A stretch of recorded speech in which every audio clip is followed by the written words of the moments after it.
Hello दोस्तों, आप सभी कैसे हैं? अच्छे हैं, ठीक ठाक हैं? तो दोस्तों, आज मैं आपको क्लास 12 के फिजिक्स के इस वीडियो में बताने वाला हूं व्हीटस्टोन ब्रिज के बारे में, जो कि मेरी ओर से और मीटर सेतु वगैरह मैं पढ़ाने वाला नहीं हूं। काफी लेंदी प्रोसेस है और उतना ज्यादा इंपॉर्टेंट भी नहीं है, आप लोग पढ़ लेंगे। तो मैं बात करने चल रहा हूं आज व्हीटस्टोन ब्रिज की। किसकी बात करने चल रहा हूं? व्हीटस्टोन ब्रिज की। मैंने कल आपको बताया था व्हीटस्टोन ब्रिज का उपयोग क्या है कि किसी अज्ञात प्रतिरोध को ज्ञात करना, ठीक है ना। तो वैज्ञानिक व्हीटस्टोन ने क्या किया? उन्होंने एक समचतुर्भुज लिया। क्या लिया? एक समचतुर्भुज लिया और इसके क्या किए? एक समचतुर्भुज ए बी सी और डी लिया, ठीक है। उन्होंने क्या किया? इन दोनों इस चतुर्भुज की विकर्ण, क्या इस चतुर्भुज के एक विकर्ण पर गैल्वेनोमीटर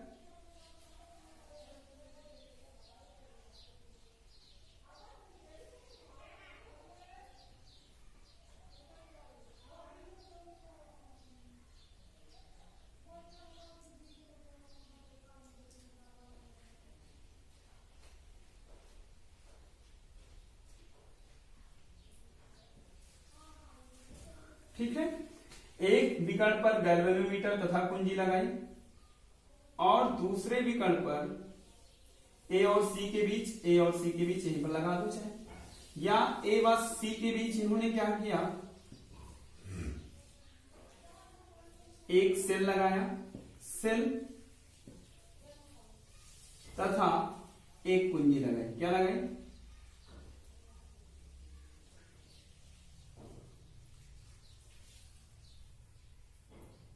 सेल तथा एक कुंजी केवल, ठीक है ना।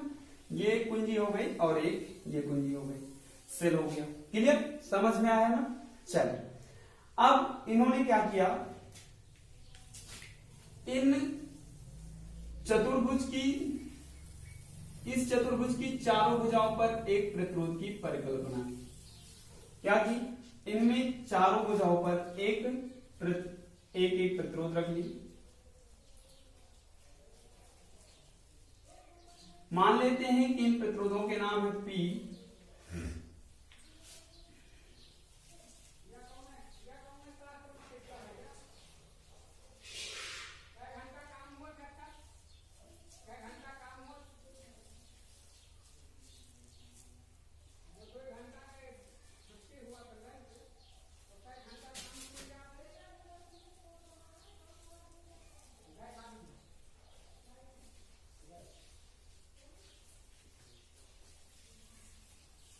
ठीक है ना। इस पे क्या दिए? चार प्रतिरोध लिए, P, Q, R और S, ठीक है। चार प्रतिरोध लिए, P, Q, R और S, ठीक है। R और S, ठीक है। इस पर धारा I1 और इस पर धारा I2। ये धारा I1 इस पर आएगी, I1 हो जाएगी, और ये I2 धारा। समझ में आएगा? तो वैज्ञानिक व्हीटस्टोन ने क्या किया? वैज्ञानिक व्हीटस्टोन ने एक समचतुर्भुज ABCD, क्या है? एक समचतुर्भुज ABCD की चारों भुजाओं पर एक प्रतिरोध की परिकल्पना की। सपोज ये अज्ञात प्रतिरोध है। क्या की? चारों भुजाओं पर प्रतिरोध PQRS की परिकल्पना की। इसकी PQRS की परिकल्पना की। इन्होंने किरचॉफ के नियम का भी उपयोग किया है, बात करते हैं, यूज करते हैं, समझाते हैं, ठीक है।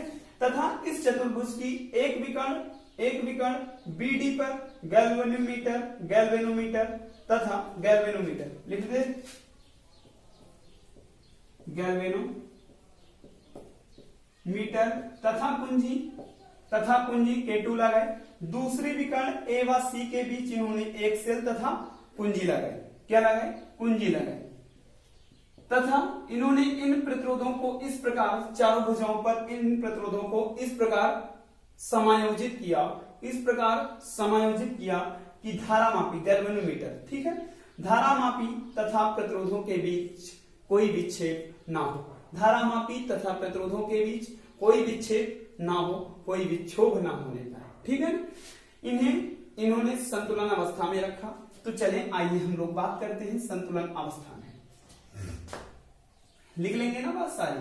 क्या वैज्ञानिक व्हीटस्टोन ने एक समचतुर्भुज ABCD की चारों भुजाओं पर एक प्रतिरोध PQRS की परिकल्पना की, जिसमें R एक अज्ञात प्रतिरोध है, तथा चतुर्भुज की विकर्ण B व D के बीच धारामापी गैल्वेनोमीटर तथा कुंजी K2 लगाए, तथा दूसरे विकर्ण A व C के बीच वैद्युत सेल तथा कुंजी लगाए, तथा इन प्रतिरोधों को इस प्रकार समायोजित किया कि धारामापी तथा प्रतिरोधों के बीच कोई विक्षेप न हो। चलिए बात करते हैं किरचॉफ के नियम से संतुलन की अवस्था में। किसकी अवस्था में? संतुलन, क्योंकि संतुलित विक्षेप नहीं हो रहा है तो यानी संतुलित है। संतुलन की अवस्था में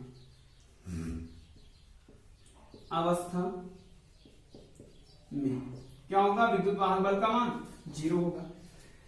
क्या होगा? बंद पास ABBA या ABDA है ना, अवस्था में बंद पास ABDA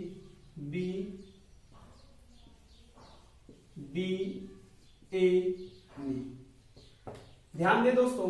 तो I1 धारा इसमें बह रही है और इसका संलग्न प्रतिरोध क्या है? किरचॉफ के द्वितीय नियम से, किरचॉफ के द्वितीय नियम से बंद पास ABDA में क्या हो रहा है? इसमें धारा I1 है और इसका संलग्न प्रतिरोध क्या है? P है, यानी I1P। क्लियर? इसमें धारा उल्टा बह रही, इसकी डायरेक्शन के विपरीत डायरेक्शन में, तो इसमें होगा माइनस का, क्योंकि क्या होगा? संगत प्रतिरोधों के गुणनफल का बीजगणितीय योग। तो इन दोनों के भुजाओं में क्या होगा? इसका I1P है और इसका I2Q है, I2Q लिख दिया। अब देखा कि धारा की डायरेक्शन क्या है? अलग अलग है, इसलिए क्या होगा? ये वाला माइनस में होगा, इज इक्वल टू क्या होगा? 0 होगा। यानी यहां से I1P इज इक्वल टू आएगा I2Q। इक्वेशन नंबर हो जाएगी फर्स्ट, ठीक है ना? बात समझ में है? सेकंड कंडीशन, अब इस पास के लिए BCDB बंद पास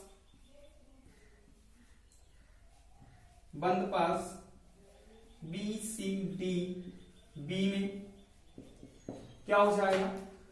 बंद पास BCDB में क्या होगा? इसमें धारा I1R है तो I1R हो जाएगा, I1R, ठीक है। और इसमें क्या होगा? Minus I2S is equal to क्या होगा? 0। क्या होगा? इसमें भी धारा की डायरेक्शन क्या है? I1R है, I1R धारा इसमें बह रही और I2 धारा क्या हो रही? इसमें बह रही। इसकी धारा की डायरेक्शन ऐसे है और इसमें धारा की डायरेक्शन ऐसे है, I1R माइनस I2S। क्लियर? समझ में है? यहां से क्या हो जाएगा? I1R is equal to I2S। Equation number second, okay. चलिए रफ कर दे, नोट कर ले। चलिए रफ कर दे।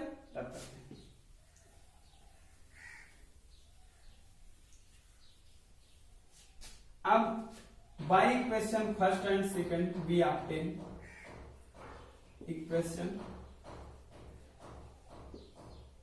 First and second we obtain क्या हो जाएगा? I1P is equal to I2Q। Okay, दोनों इक्वेशनों को डिवाइड कर दे या इसको इधर ले आओ, यहां से क्या हो जाएगा I1 अपॉन यहां से हो जाएगा, इसको इधर ले आओ, क्या हो जाएगा P upon Q is equal to I2 upon I1। Okay, similarly इसमें भी यही सॉल्व करोगे तो क्या हो जाएगा R upon S is equal to I2 upon I1। R upon S is equal to I2 upon I1, तो इसमें क्या हो जाएगा सेकेंड इक्वेशन में R upon S is equal to I2 upon I1। Clear? तो यहां से I2 अपॉन I1 की वैल्यू इसमें पुट कर सकते हो,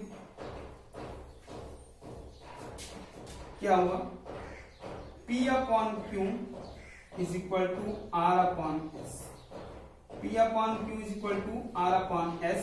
यही है व्हीटस्टोन ब्रिज का फार्मूला कि चारों प्रतिरोधों के भुजाओं का अनुपात उनकी संलग्न भुजाओं के प्रतिरोधों के अनुपात के रूप में रह जाता है। ठीक है ना?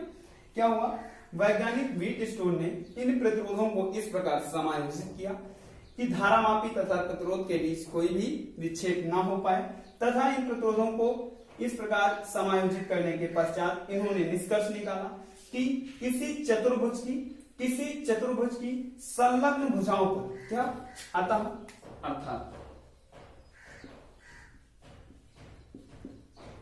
किसी चतुर्भुज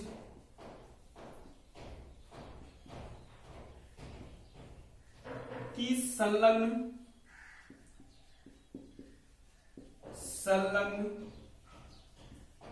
भुजाओं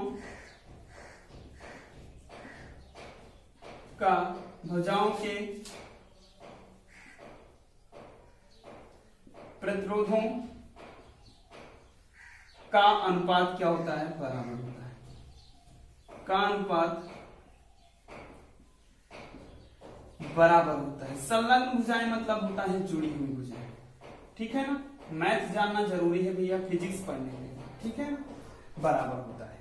क्या होता है, ये देखो, ये दोनों संलग्न भुजाएं एक दूसरे से जुड़ी हैं, तो P अपॉन Q इनका क्या होता है, इन दोनों भुजाओं के अनुपात के बराबर होता है। अर्थात किसी चतुर्भुज की संलग्न भुजाओं के प्रतिरोधों का अनुपात बराबर होता है। क्या होता है, उनकी संलग्न भुजाओं के प्रतिरोधों के अनुपात के बराबर होता है। यही है व्हीटस्टोन ब्रिज। ओके दोस्तों, आई होप आपको समझ में आया होगा, आपको क्लियर हुआ होगा। और अगर आपको दोस्तों वीडियो पसंद आया है तो वीडियो को लाइक करें और चैनल को सब्सक्राइब करें और बेल आइकन जरूर दबाएं ताकि आपको नया वीडियो का नोटिफिकेशन सबसे पहले मिल जाए। Okay guys, all the best, bye bye, see you, take care.